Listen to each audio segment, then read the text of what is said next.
High court ಮೆಟ್ಟಲ್ ಏರಿತ್ತು sir, ಇದಕ್ಕೆ ಸಂಬಂಧಪಟ್ಟಂಗೆ ಪುನಶ್ಚೇತನ ಅಷ್ಟೇ ಅಲ್ಲ, 4 ಜನ ಬಂದಿದ್ದಾರೆ. ಒಂದು ಪುನಶ್ಚೇತನ, ಒಂದು ವಿ ಕೇರ್ ಫೌಂಡೇಶನ್ ಅಂತ, ಇನ್ನೆರಡು ರಾಜೀವ್ ಮಲ್ಹಾರ್ ಪಾಟೀಲ್ ಕುಲಕರ್ಣಿ ಅಂತ ಒಬ್ರು ಧಾರವಾಡದವರು, ಒಬ್ಬರು ಬೌದ್ಧ ಪ್ರಚಾರಕರಿದ್ದಾರೆ ಬೆಳಗಾಂದವರು, ಅವರು ಉಮಾ ಚವ್ಹಾಣ್ ಅಂತೇಳಿ. ಇವ್ರು 4 ಜನ ಸರ್ಕಾರದ ಆದೇಶದ ಬಾಧಿತವಾಗಿ ಅವ್ರ ಪಬ್ಲಿಕ್ ಪ್ಲೇಸಸ್ ಪಾರ್ಕ್ ಏನು ಯೂಸ್ ಮಾಡ್ತಾರೆ, ಈ ಆದೇಶದಿಂದ ಅವ್ರಿಗೆ ನಿರ್ಬಂಧನೆ ಹಾಕಂಗಾಗಿತ್ತು. ಸೊ ಹೀಗಾಗಿ ಅವ್ರು 4 ಜನ ಸೇರಿ ಗೌರ್ಮೆಂಟ್ ಆರ್ಡರ್ನ ಚಾಲೆಂಜ್ ಮಾಡಿದ್ದಾರೆ. ಮೇನ್ ಗ್ರೌಂಡ್ ಅಂತಂದರೆ ಆರ್ಟಿಕಲ್ 19 ಆರ್ಟಿಕಲ್ 14 ವೈಲೇಟ್ ಆಗುತ್ತೆ ಅಂಥೇಳಿ. ಇವತ್ತು ಕೋರ್ಟು ಅದನ್ನು ಮೇಲ್ನೋಟಕ್ಕೆ ಇದು ಆರ್ಟಿಕಲ್ 19 ವೈಲೇಟ್ ಆಗುತ್ತೆ ಅಂಥೇಳಿ ಮಧ್ಯಂತರ ಆದೇಶ ನೀಡಿದೆ. ಸರ್ಕಾರದ ಆದೇಶಕ್ಕೆ ತಡೆ ನೀಡಿ ಇದು ಯಾರಿಗೂ ಅಪ್ಲೈ ಆಗೋಂಗಿಲ್ಲ ಅಂತಂದು ಮಧ್ಯಂತರ ಆದೇಶ ಮಾಡಿದೆ. ಮುಂದೆ 17ನೇ ತಾರೀಕಿಗೆ ಹಿಯರಿಂಗ್ ಇಟ್ಕೊಂಡಿದ್ದಾರೆ. ಸರ್ಕಾರದವ್ರಿಗೆ 1:15ಗೆ ಮೆನ್ಷನ್ ಮಾಡಿ ನಾಳೆ ತಗೋರಿ ಅಂತಂದರು. ನೀವು ಬೇಕು ಅಂದರೆ ಸ್ಟೇ ವೆಕೇಟ್ ಮಾಡಲಿಕ್ಕೆ ಅರ್ಜಿ ಹಾಕಿ ಅಂತಂದು ಕೋರ್ಟ್ನವ್ರು ಹೇಳಿದ್ದಾರೆ. ಅದಾದ ನಂತರ ಕೋರ್ಟ್ ಮುಂದೆ ಬರುತ್ತೆ ಕೇಸು. ಈ ಕಾರ್ಪೊರೇಷನ್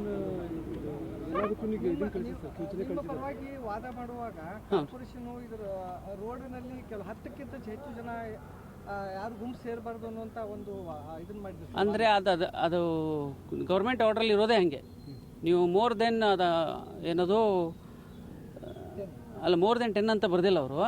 ಇಫ್ ಅನ್ಆರ್ಗನೈಸ್ಡ್ ಗ್ರೂಪ್ ಅಥವಾ ರಿಜಿಸ್ಟರ್ಡ್ ಅಥವಾ ಅನ್ರಿಜಿಸ್ಟರ್ಡ್ ಯಾವುದಾದ್ರೂ ಸೊಸೈಟಿಗಳು ಯಾವುದಾದ್ರೂ ಕಾರ್ಯಕ್ರಮ ಮಾಡಿದರೆ it will be treated as unlawful assembly ಅಂತ ಅದರಲ್ಲಿ ಬರೆದಿದ್ದಾರೆ. ಸೊ ಅದಕ್ಕೆ ಅನುಗುಣವಾಗಿ ಈಗ ನಾಳೆ ಈಗ ನಾವು 10 ಜನ ನಿಂತಿದ್ದೇವೆ. ಈಗ ನಾವು 10 ಜನ ನಿಂತಿದ್ರು ಕೂಡ ಇದು ಅನ್ಲಾಫುಲ್ ಅಸೆಂಬ್ಲಿ ಆಗುತ್ತೆ, ಯಾಕೆಂದರೆ ಇದು ರೋಡು.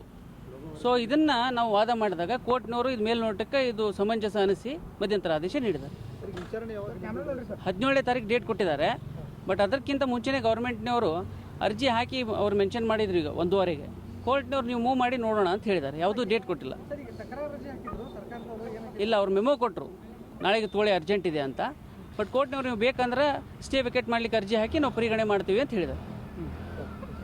Okay, S.